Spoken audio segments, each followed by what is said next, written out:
I've always had mental health difficulties, and having children certainly didn't exacerbate them, but it changed them. It puts a different complexion on it because I'm a single parent and I'm entirely on my own with my children. There's no input from my ex-husband or from my family of origin, and it puts a different complexion on it. And it's not just myself I need to worry about anymore. It is the children, and it is the impact that my mental health difficulties have on the girls that bothers me, and sometimes that adds an extra layer of guilt onto the mental health difficulty. Getting help even for mental health difficulties when they arise can be difficult also, because on the one hand I feel I need to reach out, I need to get help for myself, but often what's offered is a stay in hospital or time away from my kids that it just isn't practical. If I'm in hospital, there isn't anybody really to take care of my children. The question of them going into care would actually probably just send me over the edge. You know, I couldn't contemplate that. So to access services that can meet me where I am, literally and figuratively, is difficult. And there's also the very practical and obvious thing of how much of this do I share with my children? Because I want them to realise that it's okay to have an emotion, that it's okay to have a bad day, that everybody has bad days, but they are only children, and the adult in me, the parent in me, wants to protect them from my reality, but at the same time not shield them from the practicalities and the realities of life.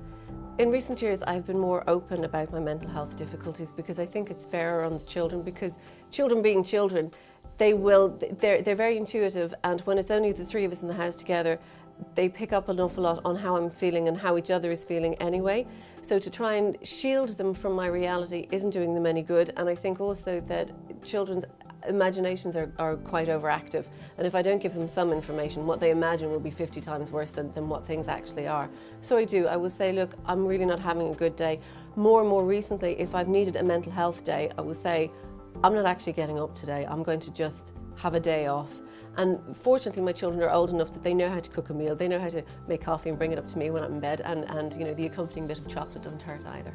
I think for other parents, the most vital thing is to remember that you are not on your own, because I think that the isolation and the feeling that you are on your own, and this Irish thing that I have been told on more than one occasion, that I've made my bed so I may lie on it, really is not a fact.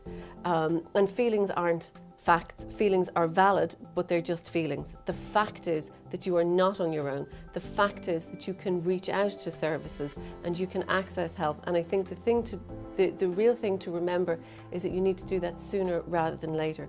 The moment you feel yourself on the downward spiral, reach out and ask for help, even if it's just to ask a friend to come in and have a cup of tea with you, or to come in and keep an eye on your kids for an hour while you go for a walk, or sit down and journal, or go for a nap. I've received support from very obvious and very unlikely places. I have a good, strong network of friends around me, people who've known me for a long time and who know that when I say, oh, I'm not the best, what that really means is you need to come and rescue me from myself sooner rather than later. Small things like a smile from a stranger on the street when you're having a really bad day can make a difference. I mean, I remember hearing Colm McGorman say it on the radio once, a smile can save a life, and he's right. So, you know, smile at a stranger.